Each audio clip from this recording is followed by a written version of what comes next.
No, I do too, and it's one of the very few shows that even when it's not good, why do we still root for it to be good? It's a restaurant with a great location.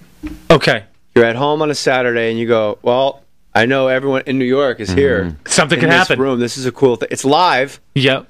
You know, somebody might drop an F-bomb on television, and every once in a while you just get a motivational speaker sketch, and it tied you over for a month. The last. How you doing, young fella? Farley would always, like a grandpa would like tassel your hair. Yeah. Tassel your hair. Farley, when you were wearing a wig, would go, "How about you?" and make your wig come off your head. Turn to sketch. Yeah, he knows he's gonna screw you up. But he knows when he's off camera, like he's like this magical man. I said that like walking. He's a magical man. He knew when he'd be off camera, and he'd look at you with his cross eyes like this. Yeah. And you start laughing, and the camera's on you, and you can't talk because you're laughing. Yeah. Which sketches do you remember losing it and laughing? The only one. Yeah, Motivational speaker sketch. We did a sketch though once where we were all cops on a crime scene, and we all started vomiting.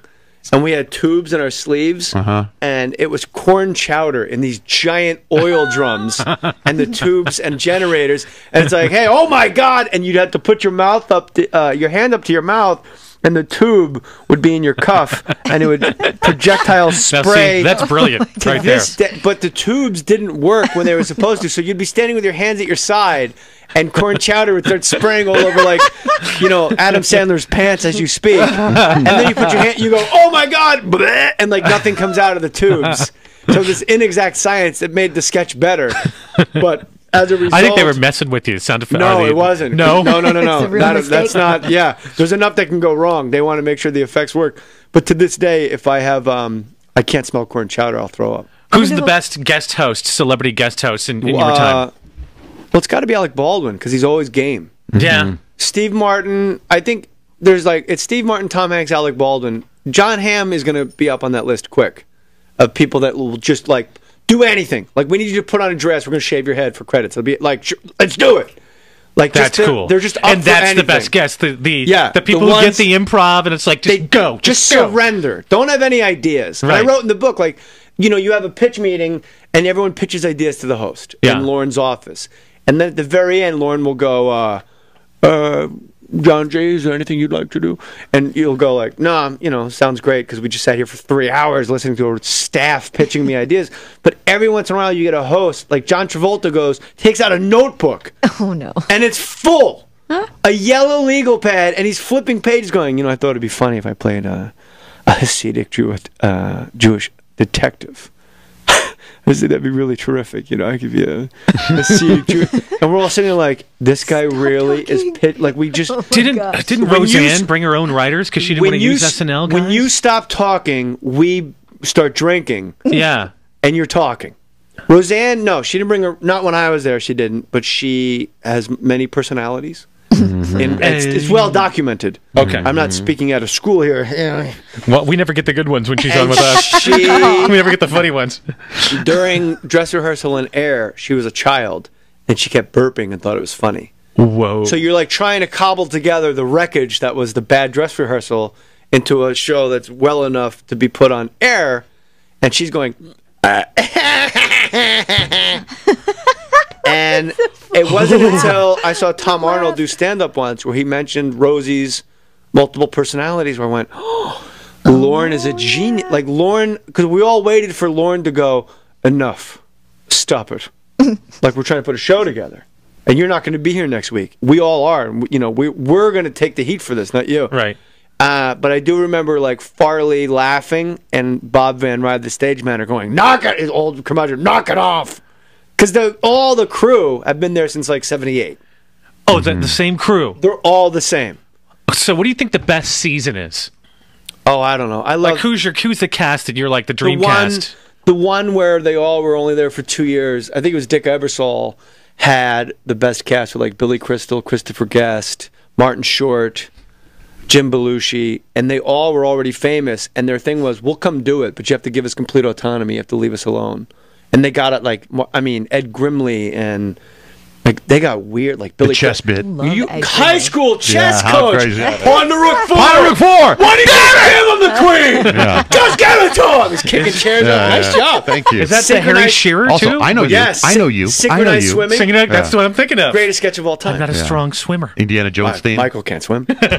What? That's no. The Indiana Jones theme was playing. He's like, "See, you're pointing at him. Like, you know, look, see, I know Hey, you. I know you. The I know birth you." of Waiting for Guffman was Christopher Guest as the gay dance instructor teaching the synchronized swimming brothers of Martin Short and Harry Shearer how to dance. And Martin Short had a wig on of just his hairline starting in the middle of his head. And it's God, that was amazing. messed up. If wasn't it? you guys can find this on the internet, anybody Oh, it's listening, great. synchronized swimming, Martin Short, Harry Shearer, it really is a high watermark for comedy. So we could say anything to you, and you would know what sketch that's from. It sounds like you watch it I that hope much. so. If I said to you, "Chocolate Babies," do you know what sketch that's That's from? Jackie Robbins Jr. $100,000 jackpot wad. One of my favorites, by the way.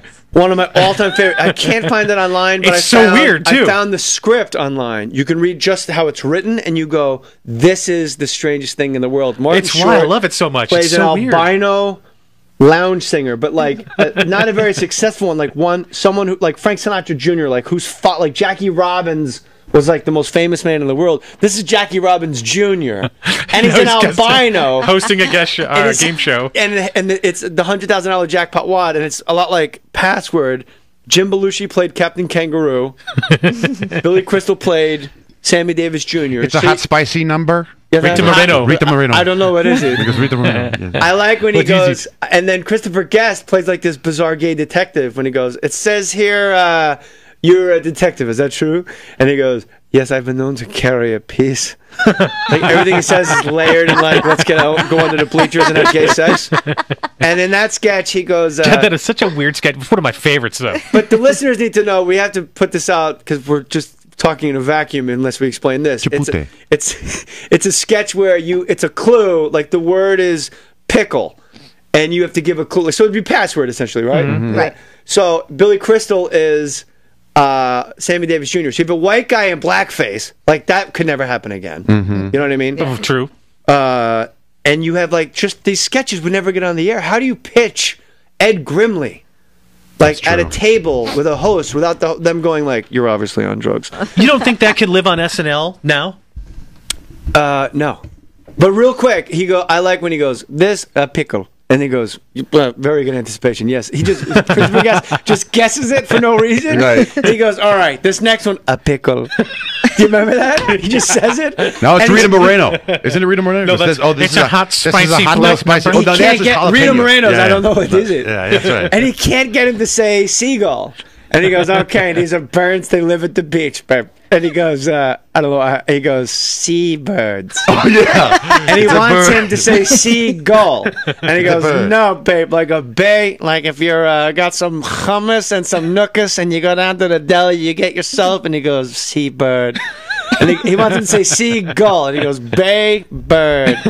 Bay, seabirds." He just keeps going. For those of you listening that think we Damn it. all smoked a giant Damn it, joint I think that's so before funny. we came on, you're right. However, it is the If you appreciate the randomness of like big stars being as random as you can think of, and just silly. it almost seems like it could be like even a British audience wouldn't get it. It's so random. It is, but it worked, and everyone got. It's like, you know what? That's going in my top 10 of sketches of all. On my podcast, I asked Kevin Nealon his top 5 sketches of all time. No memory of the show whatsoever. None. What? He brought up Head Wound Harry. Dana Carvey was Head Wound Oh, my Harry. God. I'm sorry, Kevin Nealon. I'm sorry, Kevin Nealon. Remember I'm sorry, when Ike Turner? Oh, I'm sorry, Kevin Oh, I'm Nealon. sorry, Here's Kevin some roses, Nealon. Kevin Nealon. I'm sorry, Kevin Nealon.